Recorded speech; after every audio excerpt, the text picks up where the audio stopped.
Dealing with bad reviews is one of the hardest things to deal with as an author, but it's also one of the most important things to be able to get our mindset properly focused around. And this doesn't mean that we aren't allowed to feel bad or sad when we get bad reviews, but we also should take the time and remember like sometimes it's better to get those bad reviews because one, it can help us grow. When we have the ability to go in like after we've released for a while and we are in a good mindset to where either we can have someone else go and look for us or we can go look and we can go see what the common comments are for things that were weaknesses that maybe we could practice, maybe things we could study, things we could become better. Our bad reviews are one of the best spots for us to be able to find areas we can grow. Now, while saying that, I do want to make sure to say that not every book is for every reader. And even if it is for that reader, they might not be in the correct mood for it. That is actually one reason that I quit requiring hard deadlines for advanced reader copies. Um, I actually found my reviews got better when they were given the time to be able to read it in their own mood, when I was not like pressuring them to get it done in that time. Because for a lot of readers, that kind of sucks the joy out of reading it. Now, don't get me wrong, there are still plenty of authors who are going to try and plenty of readers that are going to try and hit that as hard as they can. They want you to get those reviews immediately. But for those later ones that are trickling in, like a review is always appreciated. Um, Also, one of the perks to getting bad reviews, even if they don't have text on them, is that it actually gives you a type of credibility that you cannot get in any other way. If you have, even if you say you have 60 reviews and they're all really great, then suddenly like it starts sending up red flags, because how is it possible for every single person who has read it to like it? That's when people start wondering, are these just their friends or their family members, or that kind of thing. It makes it seem like it's not genuine reviews, which is definitely a concern you have to be very, very careful with.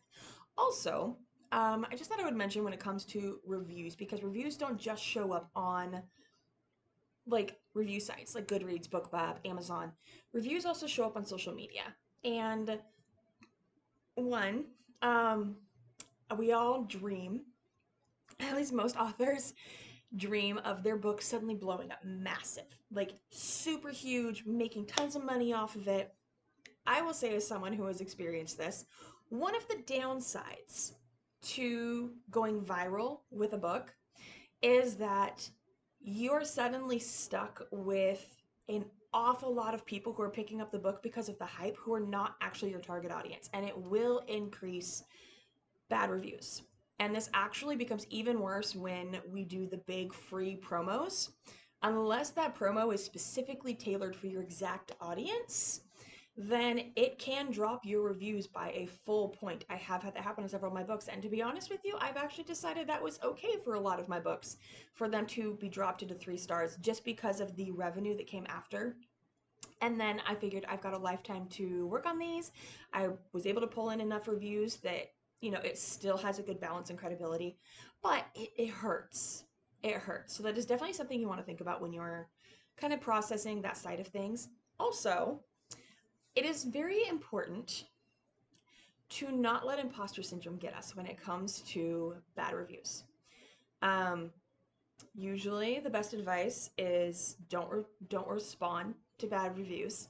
They don't need to know if you if you saw it or not. And yes, sometimes people will tag you in bad reviews, and we just move past them. It's okay to block them. While they might get grumpy about it, pretty much everyone else will understand. Even if they decide to try and blast you, which I've seen happen. Um, it is still completely okay for you to protect your own mental health. You are a human as well.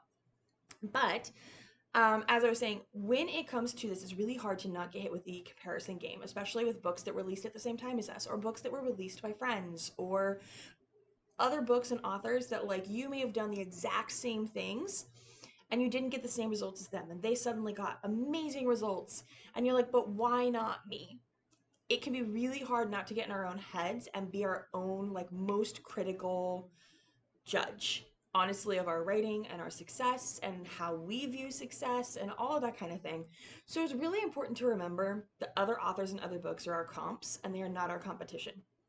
That even if their journey has suddenly taken off in a crazy way, you never know what is going on in the background. You never know what the extra little it factors are, and there's a good chance that author doesn't know what they are either. But It's difficult to not allow ourselves to have our happy taken away, our joy taken away, sometimes by ourselves when we start doing that comparison game. But it's not worth it. Honestly, like I said, my best advice, like if I was just going to pick one thing out of all of this, my best advice is to remember that there's no such thing as a perfect book.